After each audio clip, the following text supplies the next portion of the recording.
Hi, everyone. Good afternoon. Welcome to GCM Talks. We'll be starting in just a few minutes, so feel free to get settled in. If you have any friends or classmates that are interested in joining us, please let them know that we will be starting in about 5 minutes or so.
Hi, everyone. If you're just joining us, we will be starting in a few minutes. So if you have any friends or classmates that want to join us, please let them know that we'll be starting soon.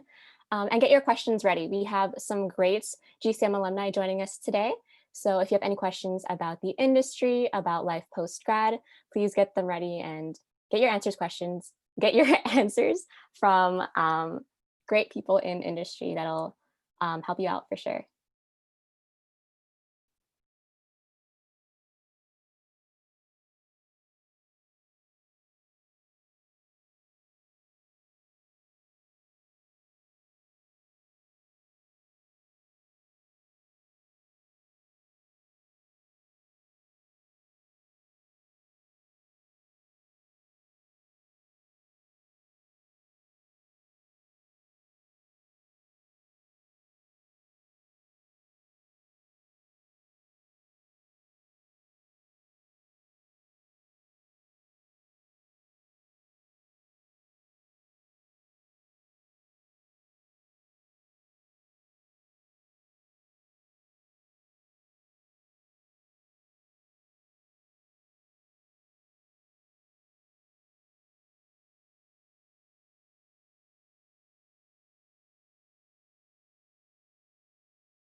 All right, so we're just going to get started now. Good afternoon, everyone. Thank you so much for joining us today.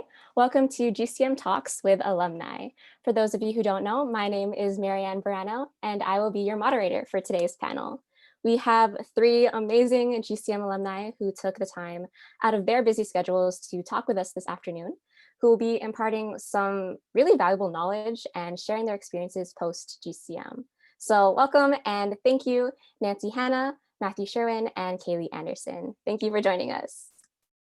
Before we get started, I just want to note that if you have any questions for our speakers today, please feel free to send them in the chat box. And once we've heard from all of our speakers, we will be hosting a Q&A session.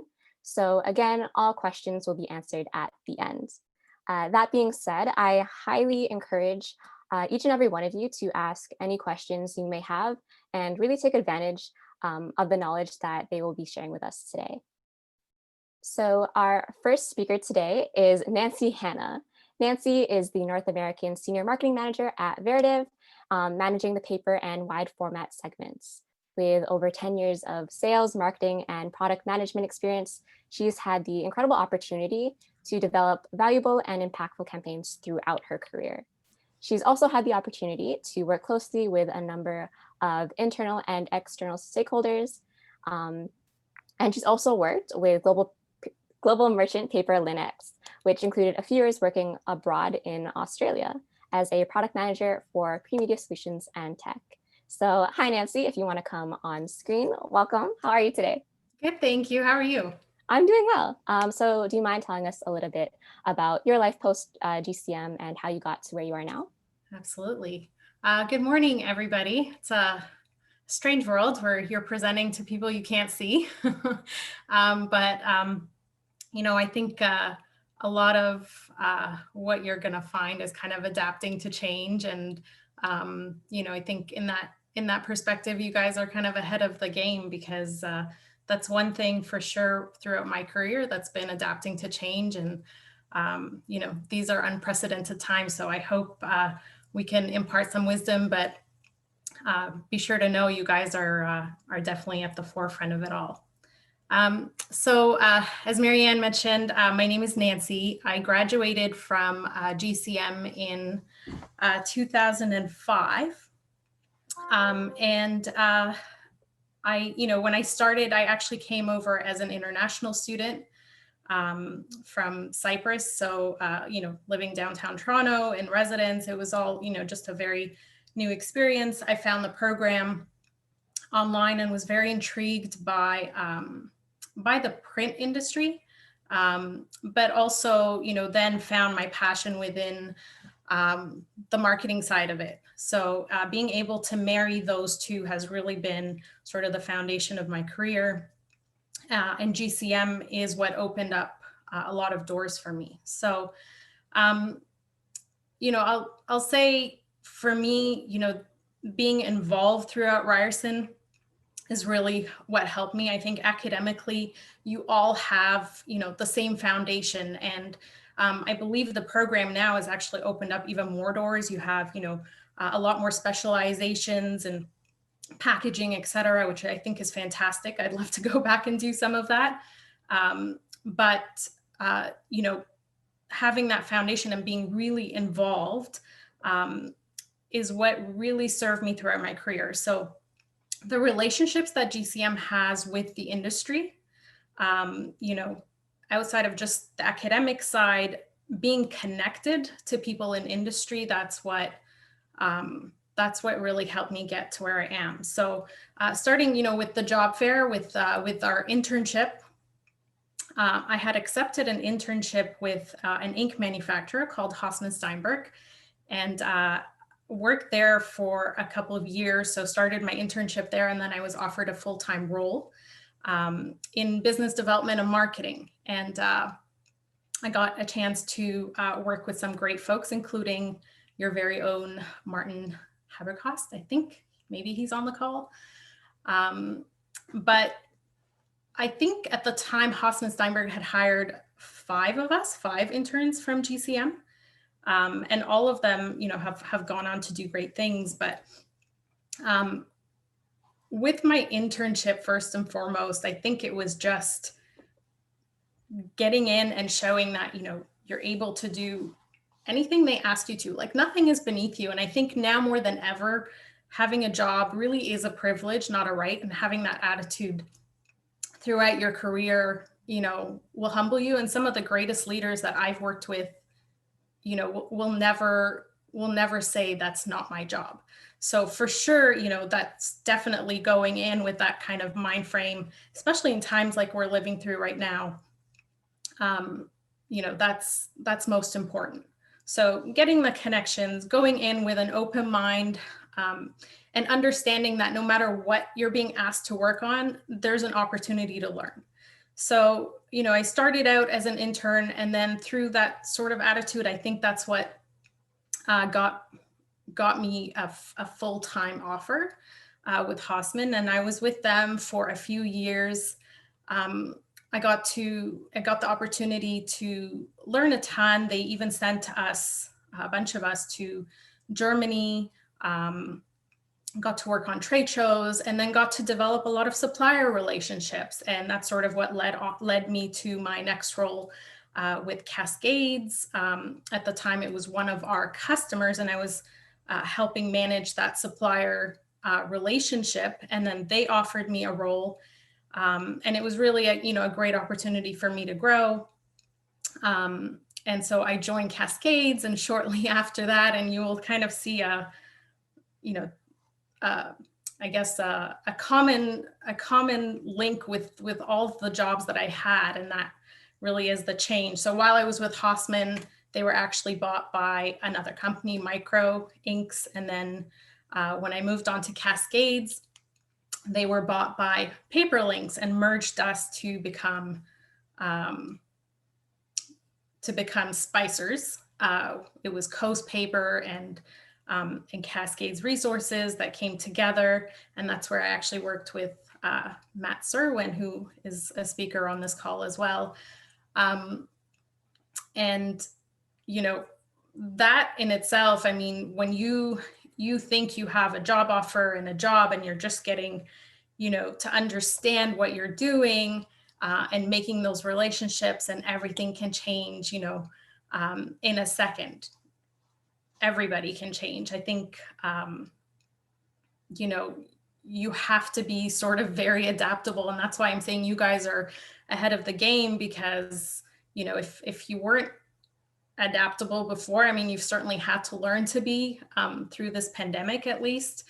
You have to understand that your manager can change, your teammates can change, your company can change within the drop of a dime. So it's just being able to be very flexible and very open to change, and very dynamic in your thoughts and your leadership and so on. So having been with Spicers for a few years, I was also given the opportunity to then go to their Australian headquarters and start a division selling the software side of things. So again, I think, just to take it back to marketing and print, for me, the reason I kind of set my sights on that aspect of the business is because, marketing is an area where you truly have to understand all aspects of the business. You have to understand what the customer wants, but you also have to understand all the capabilities within your company. And you have to try to marry the two. You can't promote something without understanding it, and you can't promote what differentiates you from the competition unless you really understand the ins and outs.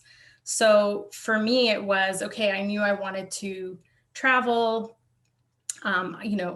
trade shows, training. I enjoyed the people aspect of it all. And obviously, now I'm saying that and laughing because in a pandemic, that's obviously changed. There are no trade shows at the moment, whatnot. But again, we've had to be very quick on our feet there. We've had to think about other ways to engage. And you also have to understand that everything is temporary, like I said. So, your things will change again, and we will get another chance to go out and see people. But in the meantime, we have to make connections the best way we know how at the moment. So, I kind of set my sights on what I wanted to do, and then where I felt, my strengths were, and what areas of the business I could marry and do well. So I spent a few years in Australia, and I think, that was a huge move for me, and a huge learning opportunity. And eventually I came back here, and now I am with Veritiv. And when I joined, it was actually Unisource, and then we merged with another company called Expedex. So again, I think the constant message throughout is just change. And we're now a multi-billion-dollar company. We're publicly traded on the US stock exchange. And, you kind of have to just pivot constantly. So I think, several highlights through my career, and I think it all comes down to GCM and the people I've gotten to know, and, not just the academics. I think, my message to you guys is just try to get involved. And I know that's difficult at the moment. It's easy to take a back seat, especially when, you're at home and whatnot, but there are so many opportunities, and you have to get your name out there, and you have to find ways to engage, because the one thing that's certain is, change is coming, and you guys are about to embark on your careers, in a way that I certainly don't know. I think if I was in your position, I'd be working a little bit extra hard, to do that. But definitely, lots of opportunities. I think this industry is underrated, but I kind of love that about it, because, um, you know, that's where the opportunities lie for people who are looking.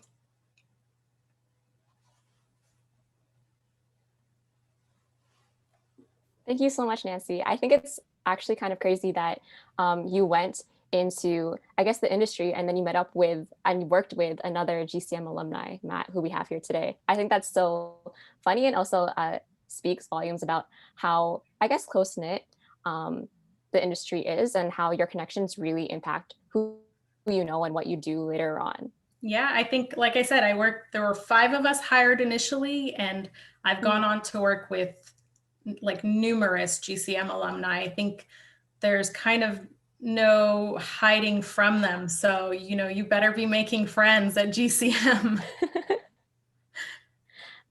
I agree. Well, thank you so much, Nancy. And having the experience that you do, being a marketing manager for a major corporation and also being a woman in this industry is something that I definitely genuinely look up to. So thank you for sharing your story with us.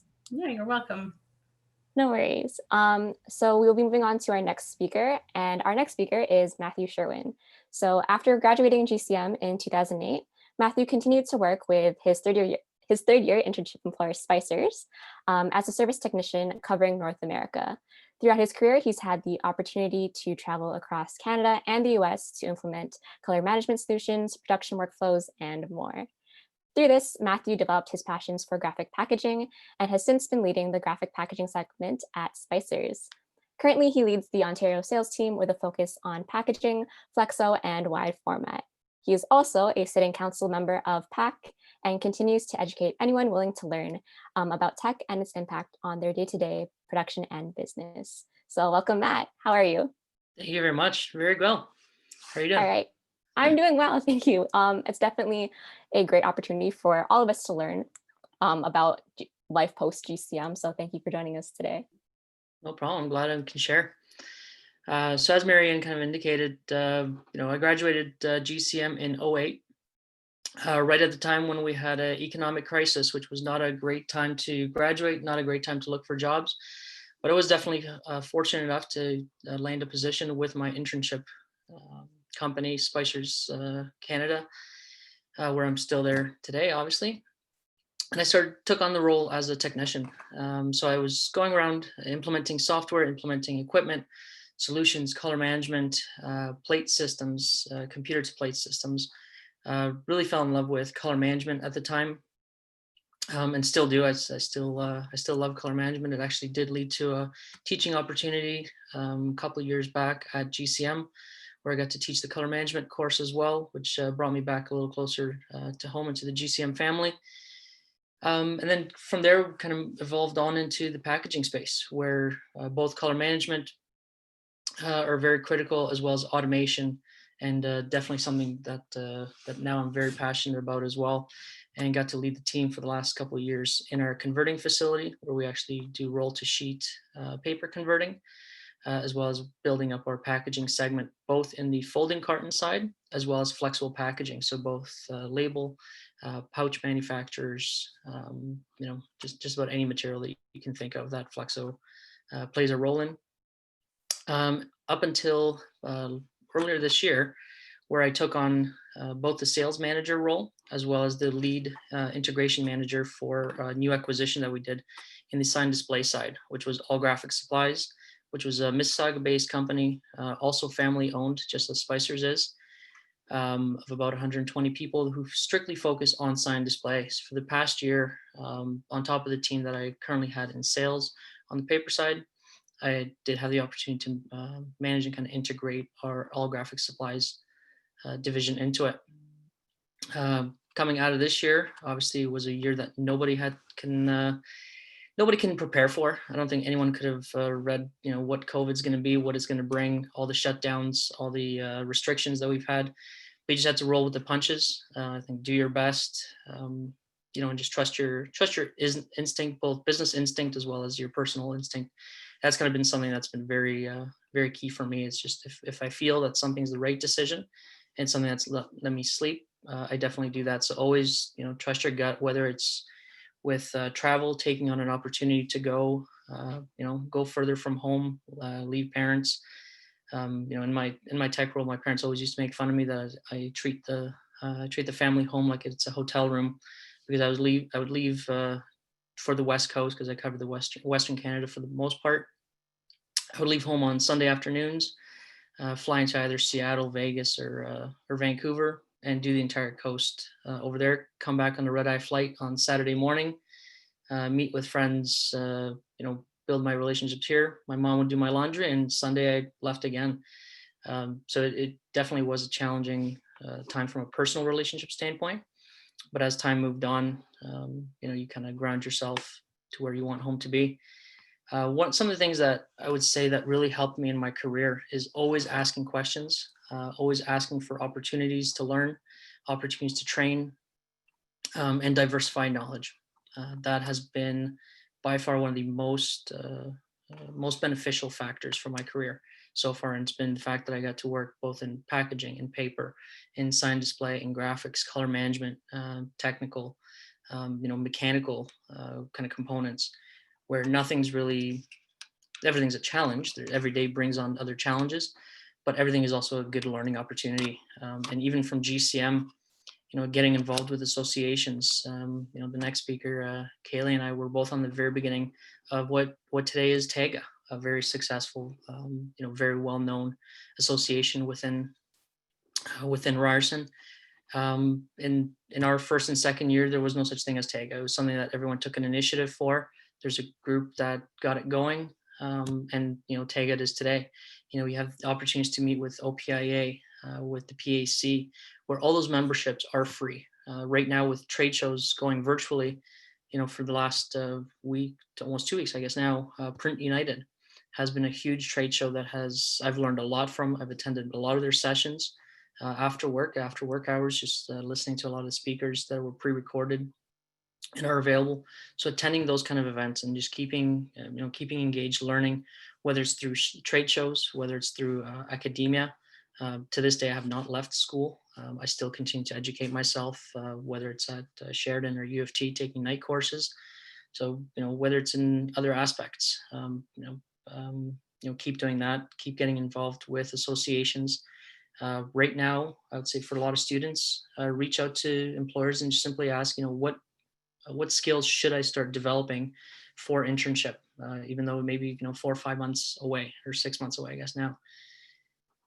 Start asking those kind of questions, and make sure that there's something that makes you stand out above everybody else. Because right now, similar to 2008 when we had the economic crisis, a lot of students who will be looking for internships and jobs today, you're in the very same boat as we were back in those days. So that's kind of what I would say. Marianne? Thank you so much, Matt. I also didn't know that you're one of the founding members of Tagus. That's crazy. Thank you. So the next speaker.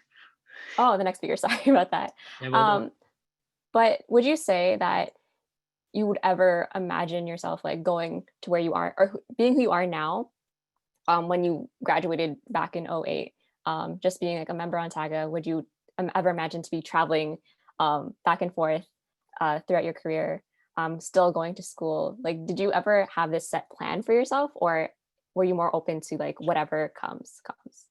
I was always open to roll with the punches. Mhm. If there was an opportunity, I'm not generally the type of person who's afraid of taking it. Richard Branson has one of the kind of quotes that I really look up to. It's if someone offers you a job that you're not prepared for, take it anyway and learn it on the job. And I've definitely done that in my career, 5 times during transitions. And every single time, you have a very steep learning curve. It almost looks like a hockey stick, where you learn, and it just kind of skyrockets. And I would say anyone is capable of doing that. We're all built the same. We're all built, to learn to, as long as you have that drive, that instinct, I think anyone's capable of doing it. For sure. Thank you so much, Matt. problem. But to our GCM students, if any of you have any questions relating to the graphic packaging side of GCM, about color management, please ask your questions and you'll have them answered later on in the Q&A portion of our panel. So our last speaker for today's panel is Kaylee Anderson. After graduating in 2008, Kaylee was offered a job and a visa at the Prairie State Group just outside of Chicago as a project specialist. Within 2 years, she was promoted to QA manager. And 3 years after that, she took a job at ESCO on the FIQ team, allowing her to travel all across North America. And after all this traveling, she took a job at All Printing Resources for technical support, sales, and marketing. Currently, and most recently, she was promoted to Director of Business Development in January. So welcome, Kaylee. How are you today? I'm good. My voice is a little bad, suspected COVID, but in good news, it is not contagious over Zoom. So we're all safe. How are you? I'm doing well, thank you. And thank you so much for joining us here today. I know that your internship led you to Chicago, and I think that's really interesting and something that a lot of our students are interested in. So could you tell us, of course, about that, but also about your career post GCM? Of course. I mean, what two great people to follow. Matt, that was excellent segue, that quote from Richard Branson. I can't tell you how many times, the job was not, in my opinion, a good fit for me, but they offered it, so let's go.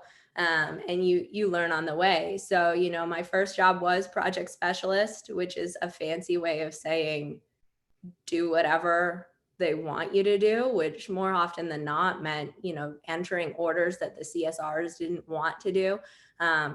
It was a labels and flexible packaging printer.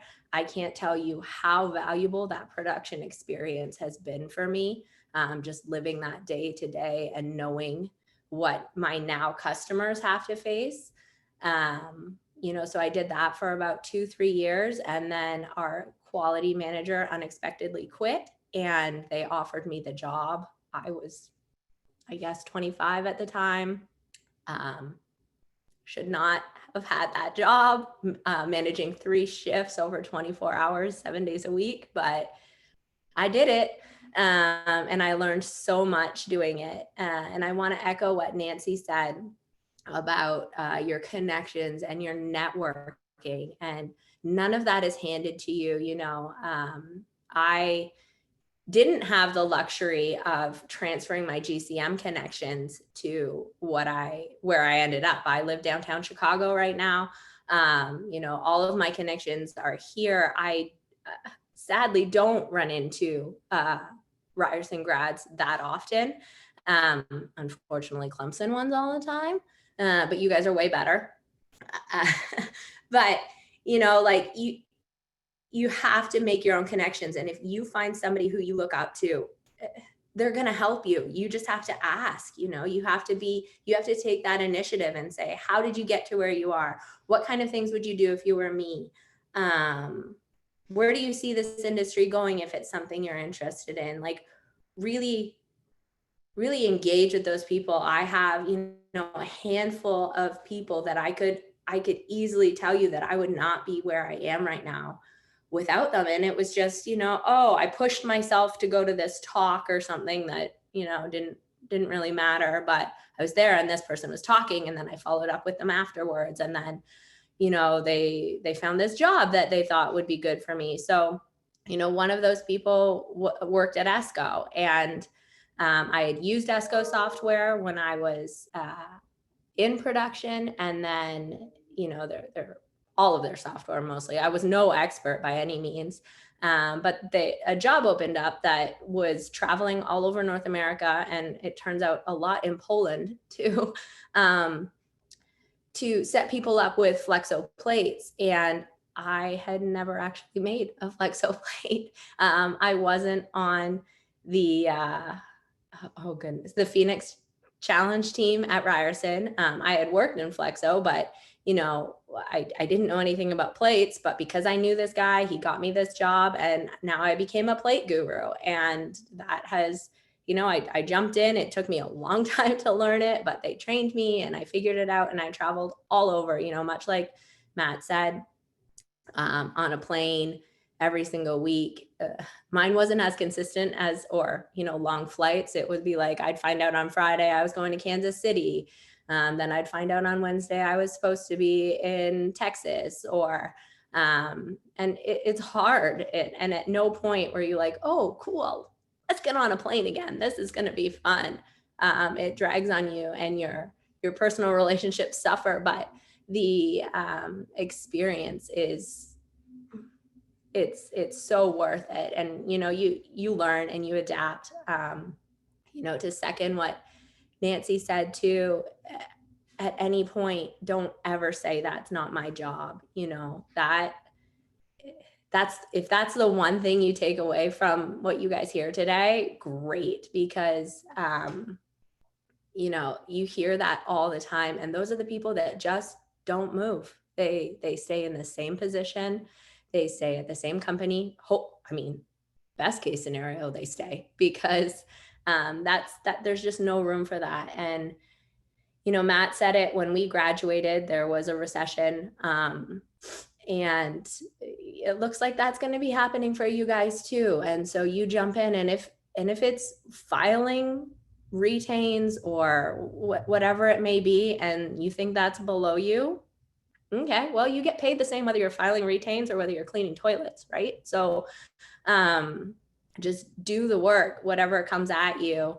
and then take the opportunities. I also, while I was at Prairie State, I don't even know how they found me.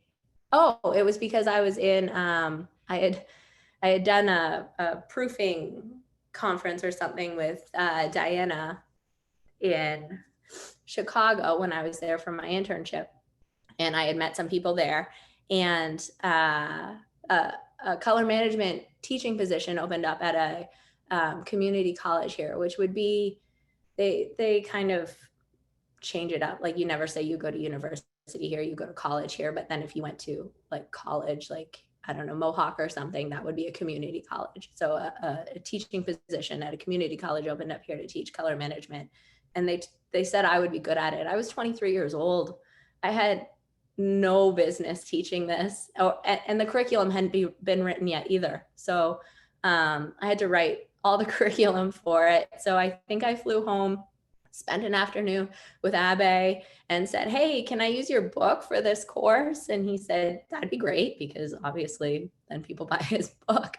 But you just jump in, you know. I did that for like 3-4 years, and then I was like, yeah, this isn't for me. But you know, I had set the curriculum and passed it on to the next person, and just jump in and do it. There's always going to be learning opportunities for those who want them. I went back, I got my master's at night, online. So, you know, but nobody knows what the University of Fredericton is in the States. So it sounds really impressive. And, you know, doing that. And then when I got tired of being on a plane, actually, you know what, I'll preface it more, not tired of being on a plane. It's more for me, when I saw no more upward movement, when I saw I had reached my max potential at any of my previous jobs, that's when I'd start to get antsy and start looking for something more. It was never, oh, I hate my boss, I need to get out of here. Even if I did, because my first boss used to make me send him an email every single morning telling him what I was going to do that day, and then recapping what I had achieved the day before. So that was really fun. But it was never about that. It was always about where do I want to go next? I'm kind of bored. I think I've tapped out. Who can I reach out to? What should I be doing? And when you find these things, just like Matt said, even if you're not prepared to do them yet, do them anyways and learn on the way, because if that's your attitude, you're going to figure it out. So, you know, once I got to that point at ESCO, it was a great opportunity. And I would, if any of you have questions about working for ESCO, because they will hire you right out of school. And it's a great company to work for. There just wasn't any upward movement there.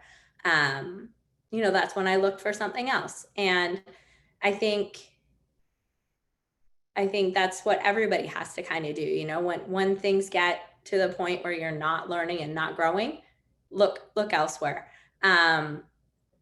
So Darcy just asked if I could travel back in time and redo GCM. Okay, well, I will tell you this. You don't have to be the best student to succeed. Matt very kindly said that I was a founding member of TAGA. And while that's true, I was on the team. I was by no means, I was the fundraising person, which meant I organized getting pizza and I think maybe donuts or Timbits or something like that, and tried to make money so that, we could go and compete. I was not the smartest in the class, but I think if I could redo things, I would probably try and get more involved when I was at school. Okay, time for me to be quiet. Cool. No, please continue. I think that was a really good point that you brought up, where it's about perseverance and also flexibility, always wanting to find out what works best for you, and also keeping an open mind about what you can do and what you can learn. I think that's what's great about GCM, and something that all of you echoed throughout your talks, is that you'll never be 100% prepared, but you will still do it. And so that's something that's a great thing for us to learn as students. So thank you, Cayleigh. But again, GCM, if you have any questions in regards to where they started, how they ended up where they are, anything about the graphics communications industry, please let us know. And that actually takes us into the next portion of this panel, which is the Q&A session. So we have a few questions already mentioned in the chat. So Nancy, Matt, and Kaylee, if you'd like to come on and answer a few questions for us today. All right, so the first question that we received is, what clubs did you join while you were at GCM? I know you talked about it a little bit, but if you wanted to go more in depth, we can start with Nancy. Sorry, what was the question again? What clubs did you join while you were at GCM? Oh, okay. Well, I'm the veteran, so my memory is probably the worst of the bunch. But definitely, I was the lead for the colloquium, being on the student body. Ran all kinds of fundraising events. I was kind of always put my hand up anytime the industry needed volunteers, like even at, golf tournaments or whatnot, CIA events, just taking names or follow-ups or whatnot. So I don't remember the exact names of everything, but, just put my hand up for whatever I could. Matt and Kaylee, you also talked about TAGA earlier. How did you feel that experience, I guess, changed the course of your career, or did that push you in a certain direction? TAGA was a really fun experiment fun experience in general, personally for me, because one, it got us to create something new. And the very first journal that we produced was nowhere near as nice as the journals that we have today. It was not a very fancy, but we tried. We did a road trip with Jason, with Martin, and a couple other professors to Pittsburgh, which was a lot of fun. And then we saw what TAGA was actually about, but it was about the networking. It really came down to, we did a project as a team and all that, but it was really about the networking at the events. And then the year after, we went to California. And that was an amazing trip. Some of the time we spent touring as opposed to at the conference, which is part of the experience, or at the pool for some. But we also got to meet a lot of people from, again, all over the world, where people come into the conference internationally. So for me, it was really that. In terms of what associations we were obviously involved with was the was TAGA, OPIA, the PAC, which was it had a different name at the time, the CCPA. So all the associations, and even when it came to walking new students or future students, grade 12 students, through campus, always, as Nancy said, putting your hand up and goes, you know what, I'll do that, I'll do that. And that, quite frankly, you build up relationships, down the line where, Marietta is always huggable, but, every time, because we helped her, she would always hug us and say thank you. And it just developed that much greater sense of community and, teamwork just within the school. Yeah, I would agree. I'm definitely on the, the FTA and TLMI, and those kinds of organizations are more notable in the industry I work in right now. But the TAGA one was great exposure to what those sort of things look like and how you should and maybe shouldn't behave at them. And that those are all things you have to learn. You have to learn, like, hey, is it worth it to sit here and listen to this talk and get something out of it, or do I want to go have fun? Well, sit and listen to the talk. Thank you, but also everyone. have fun with your colleagues, because that's important too. For sure. Thank you, everyone. I think that's like a really good note to take, is that you always, put your hand up for things that no one else would want to do, because that's what sets you apart as well. So that was a really good point. Thank you, Nancy. And thank you, Matt and Kaylee. So the next question we have is, what made you decide which path to take after graduation? And this question was directed to Nancy, but I also posed it to both Matt and Kaylee. What made you decide to take the path that you did? Right after graduation, I mean, again, I think it, it stemmed from what was available at job fair. So I kind of honed in on, okay, what stood out to me? And because my internship, I saw how willing they were to invest in us and train us. It was really a no-brainer for me to accept a full-time role once I graduated with them. And because I could see, I really wanted to be on the supply side, again, because it opened up the opportunity to, run training events and trade shows and so on, and then eventually lead into my marketing career. It just made sense for me. But I do remember being offered, a role, because this just ties into what Kayleigh and Matt were saying. And I remember going to Mary Black at the time and saying, I really don't think I'm qualified to do this. And she said, you should never be qualified for your next job, because that means you already know it all, and then you're not going to learn anything. So, you should almost always take something that you're not very comfortable doing, because you will get comfortable. You have the foundation. You will learn. It's got to be a two-way street. You've got to gain something, and the company has to gain something from you, right? So there has to be something in it for both sides. And that often means, you being a little uncomfortable or doing things you don't think you should be doing, or, know really how to do. Just go for it. For sure. Thank you so much. I think that's like a big thing about our industry as well, is that you're always constantly learning new things. So thank you for that. Mm-hmm. Matt and Kaylee, did you want to share as well what made you decide to take that path after graduation? For myself, it was very, very similar to what Nancy said. I really enjoyed the employer I was with Spicers. I got phenomenal colleagues, Nancy being one of them, where we got to know each other during those times. And the opportunity to travel, really, I really wanted to see what other companies do across all of North America.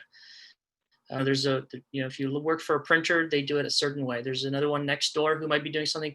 They're getting the same end result, but it's going to be done in a completely different way. And you kind of start learning, how things can be done differently. A lot of people, in our industry, quite honestly, do have the mentality, well, I've always done it that way and it works, so I'm just going to keep on doing it. And they don't really look outside of, what is there, what technology is there, what, is it a computer system, is it a mechanical implementation, is it a scanner, an optical system that you can install on a press, or whatever it can be. So for me, it was wanting to investigate more in the technology. What else is out there? What are people doing differently?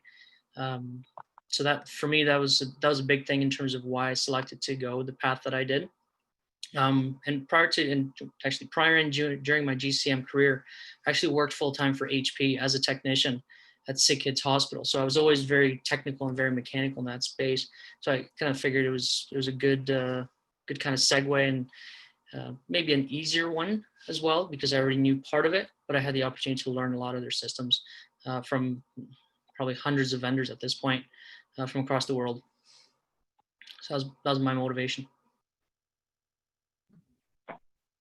Mine was less thought out, probably. I did my internship at the Chicago company, and they did offer me a job, but I also got offered a job from PLM, which I think was bought by Transcon slightly after. So I was tossing up whether to stay in the GTA area or move to Chicago, where, I really didn't know anybody. I knew the people I worked with that summer, but it was a small company, like 100 people, and they all lived out in the suburbs and not downtown. And, they were older. I was the only intern. So honestly, I think my parents thought I was nuts. And I just said, yeah, that's what I'm going to do. And they said, well, okay, we'll rent a U-Haul and move you down there. You let us know when you want to come back. And now I have a green card and I'm married to an American. Well, the way things are going right now, not sure we'll stay forever, but, I wouldn't say it was either going to be, I was going to work at PLM, which I honestly don't even remember. I think it was books. Or I was going to go into Flexo, and I was like, well, I'd like to go to Chicago and have an adventure. So that's what I did. And now I've been in Flexo ever since. So, sometimes it's not always the most thought out process, but just keep working at it. If that's what you feel like what Nancy and Matt said, if that's what you feel like you should be doing, do it.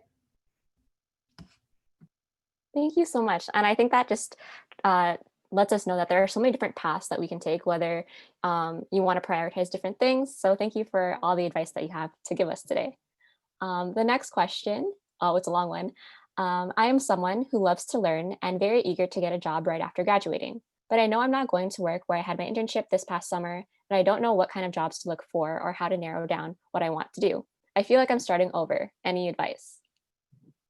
So I guess we'll go with the same order. Nancy, do you have any advice to lend our GCM student? I think, this is where I would say, where can you tap into your industry connections? Hopefully through the years that you've been at GCM, you have made some connections. I know you also have a great support system, with, your teachers, and Jason and so on. And then there are some great, job boards within the industry as well. But, if you've heard somebody speak, if you've been to an industry event, this is the time to start pulling out the Rolodex. I don't know, do people even know what that is anymore? Take a look at your phone and look at all the contacts that you've had and who you can start reaching out to. But do it strategically. Start looking at, well, okay, why didn't you enjoy where you were working? And what have you heard about other internship experiences, and maybe which companies might speak out to you what you want to do. So, start kind of putting the feelers out there, and you'll be surprised. LinkedIn, just be resourceful right now and start pulling out every contact that you have. For sure. Matt or Kayleigh, do you have anything to add? Well, first thing I would probably add is don't wait until job fair. that is probably that's not gonna help you. Yes, the school does a lot to help students. The school has, phenomenal networks, phenomenal connections in the industry, but the school doesn't create jobs. Industry create jobs, and you create opportunities for yourselves. So I would say out of the gate, start reaching out. If there's a segment of the market that you're interested in, start connecting with those people today. Graduate, well, the school year ends in what, May, I think. So you still got 5 months to start building those blocks to, towards the question of, is there going to be opportunities?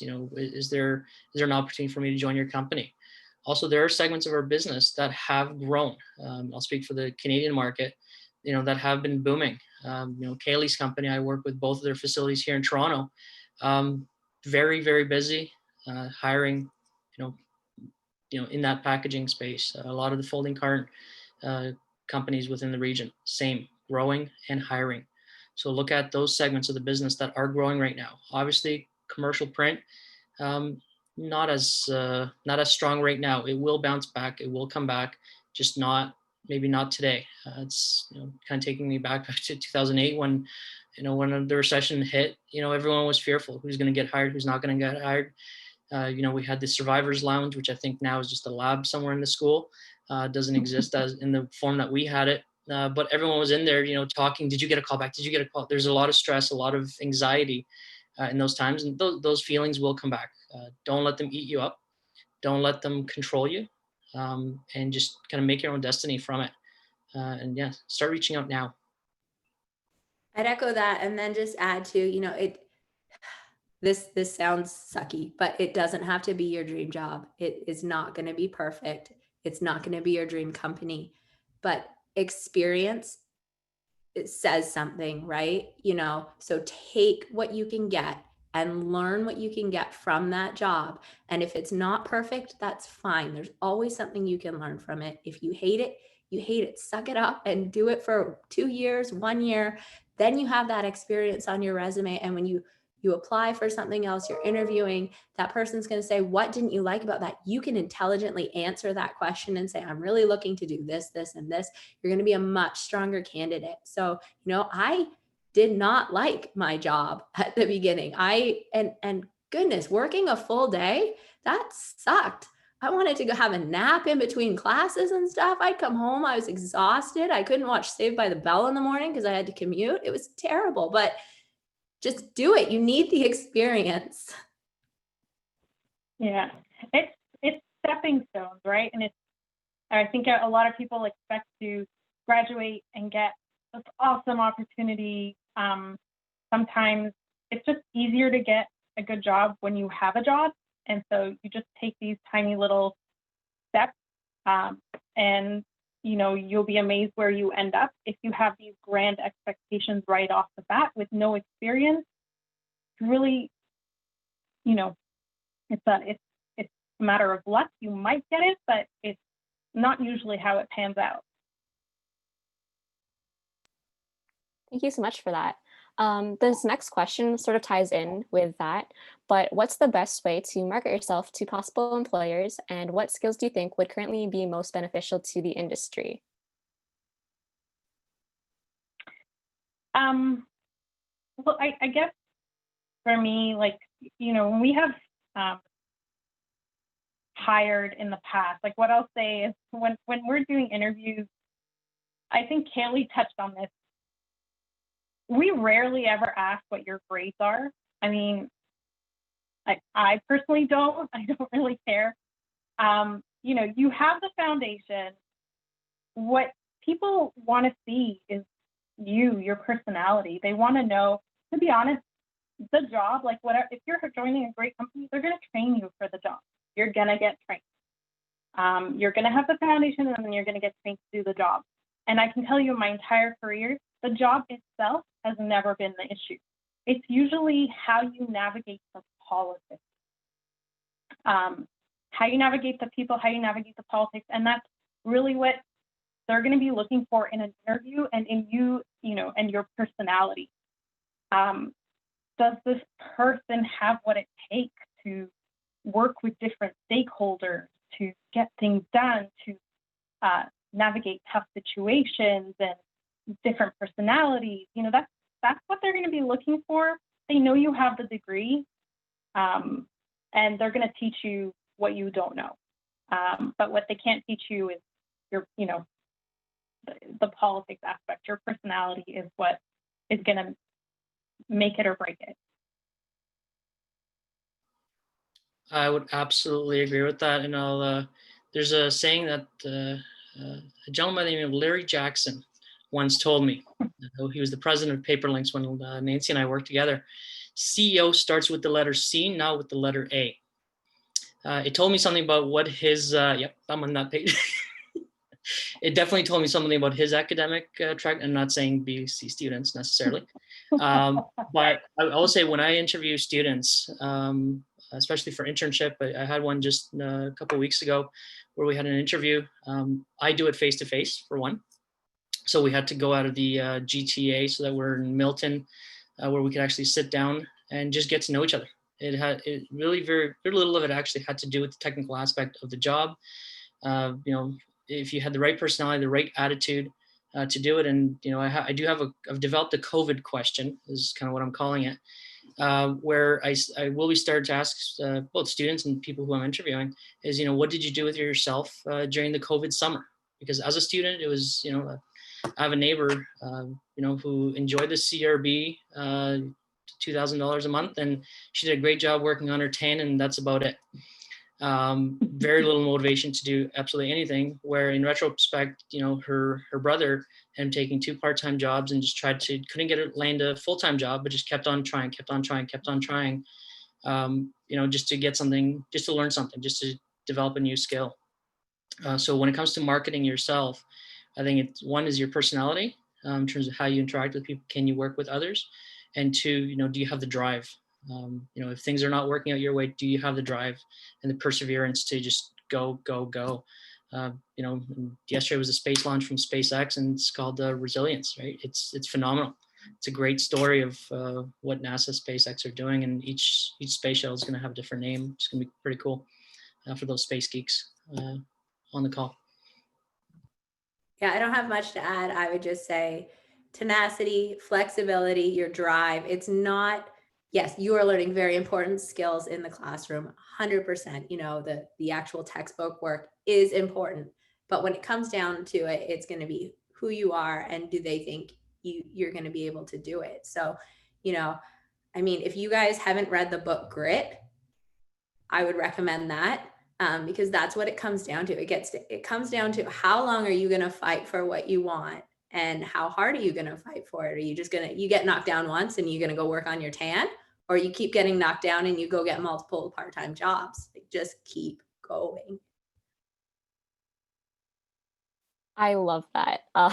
Especially, I love how it's a thing within all GCM alumni that we've spoken to today, about resilience and always pushing through, making the path that you want, and maybe taking those lousy jobs along the way in order to build that experience. So thank you to our amazing alumni again. But unfortunately, that is all the time that we have for today. I know that we have a number of questions left in the chat, but hopefully Matt, Nancy, and Cayleigh, you'd be open to, I guess, getting the questions and sending out an email that we can send to students. Would that be all right? Totally fine. Awesome. Thank you so much. Email too. If they want to email me directly, that's fine. Oh, that would be amazing. If you wanted to send it in the chat, that way they can all have that saved. No spam. Awesome. All right. Thank you everyone for joining us today and for your insightful questions. And of course, thank you, Nancy, Matthew, and Cayleigh, for taking the time out of your busy schedules to talk with us today. I know that I took so much out of what you had to share with us today, and it's definitely given me more to think about in terms of my career post GCM. So thank you once again, and we hope to see you all next time when GCM talks with someone new. Thank you. Guys. Thank Thanks, you. guys. Bye. Bye. Good to see you.